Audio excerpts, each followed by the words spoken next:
আমাদের ৪ জন সদস্যের এই ছোট পরিবারে যখন কোনো মেহমানের আগমন হয় তখন কিন্তু আমাদের খুশির সীমা থাকে না। আমাদের সাথে সাথে কিন্তু আমার মেয়েরাও অনেক আনন্দিত হয়। মা মারা যাওয়ার পরে কিন্তু বাবার বাড়ি থেকে ওরকম কোনো মেহমান আসেই না বলতে গেলে। আজ কিন্তু আমি অনেক আনন্দিত, কারণ আজকে অনেক দিন পরে কিন্তু আমার খালাম্মা আর আমার বোনের আসছে আমার বাসায়।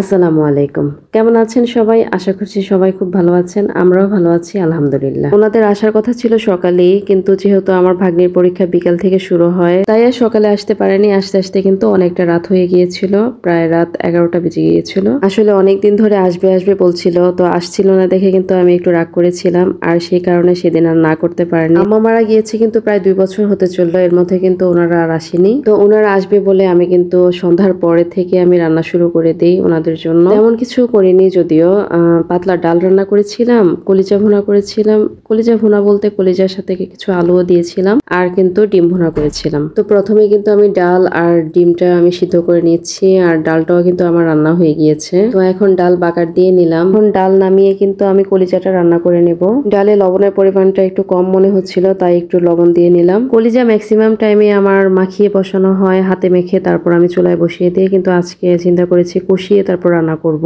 তো এর জন্য কিন্তু আমি পরিমাণ মতো পেঁয়াজ নিয়ে আমি তেলে ভেজে নিচ্ছি। তো পেঁয়াজটা মোটামুটি নরম হয়ে আসলে তার মধ্যে কিন্তু আমি আস্ত গরম মশলাগুলো অ্যাড করে দিচ্ছি। গরম মশলাটা কিন্তু আমি তেলে পেঁয়াজের সাথে আরেকটু ভালোভাবে ভেজে নেব, যাতে গরম মশলার গন্ধটা তেলের মধ্যে ভালোভাবে ছড়িয়ে যায়। তো আমি পরিমাণ মতো বাটা মশলাগুলো দিয়ে দিচ্ছি, যেমন রসুন, আদা। তারপর একটু পানি অ্যাড করে দিচ্ছি যাতে মশলা দেওয়ার সময় নিচ দিয়ে লেগে না যায়। এখন ভালোভাবে একটু নেড়েচেড়ে ভেজে নেব। মশলাটার কাঁচা গন্ধটা মোটামুটি চলে গেলে দিয়ে দিচ্ছি গুঁড়া মশলা, যেমন হলুদ, মরিচ, তারপর হলো ধনিয়া গুঁড়া, তারপর ভাজা জিরা গুঁড়া এবং প্রয়োজন মতো লবণ দিয়ে কিন্তু ভালোভাবে কষিয়ে নেব।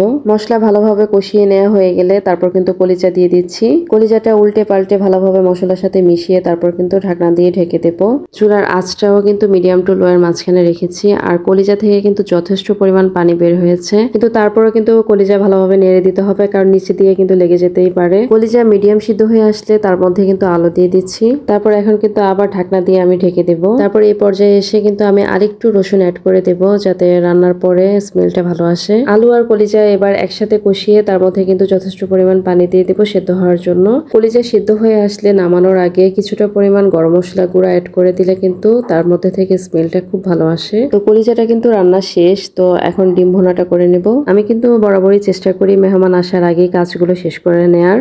মেহমান বসিয়ে রেখে কাজ করতে কিন্তু আমার কখনোই ভালো লাগে না। তো আমার মেহমান আসার কিন্তু 1 ঘন্টা আগে আমার কাজ শেষ হয়ে গিয়েছিল।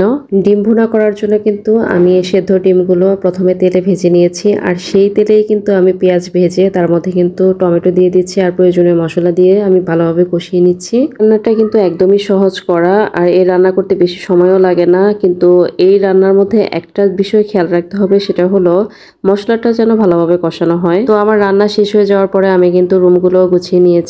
এই রুমের চাদরটা চেঞ্জ করে দিয়েছি, সাথে পাশের রুমেরও চাদর চেঞ্জ করে দিয়েছি। তো আজকে এ পর্যন্তই। মেহমানদেরকে নিয়ে আমি পরের দিনের আরেকটি ব্লগ শেয়ার করব।